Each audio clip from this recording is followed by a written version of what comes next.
Жестока дебата се води во британскиот парламент. Притисокот врз Борис Џонсон е се поголем, откако за време на неговиот говор во парламентот сопартиецот Филип Ли стана од клупата каде што седат ториевците и седна на страната на опозицијските либерал-демократи.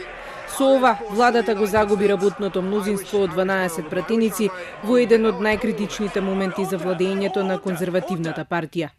Оваа конзервативна влада агресивно воведува штетен Брекзит на непринципиелен начин, напиша Филип Ли во оставката до Џонсон. Ли ја обвинува владата на Џонсон за користење политичка манипулација, малтретирање и лаги кои намерно ги прави. Доктор Филип Ли не се исплаши од заканите на Џонсон дека следниот пат нема да може да се кандидира за пратеник од конзервативците ако продолжи тој и уште неколку ториевци да се бунтуваат и заедно со опозицијските лабористи утре ќе бараат да се активира одредбата 24, одредба со која се носи итен закон кој ќе го принуди Џонсон да побара одложување на излегувањето од Унијата до 31 јануари 2020 година. Џонсон одбива да го моли Брисел. Would force me to go to Brussels and beg an extension. It would force me to accept the terms offered. It would destroy any chance of negotiation for a new deal. It would destroy it.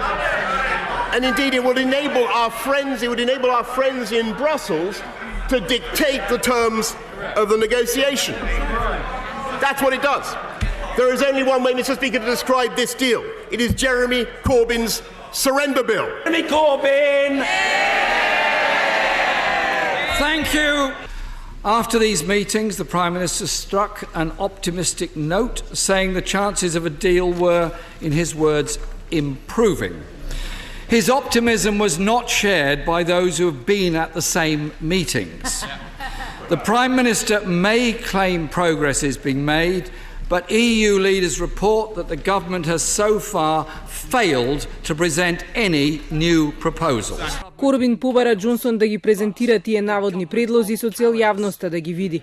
Корбин рече дека Велика Британија не е во војна со Европската Унија, но сега владата нема мандат, нема задолженија и од денеска нема мнозинство за работа. Во меѓувреме од Брисел денеска го направија последниот повик до останатите 27 земји членки да се подготват за Брекзит без договор, сценарио кое не го посакуваат.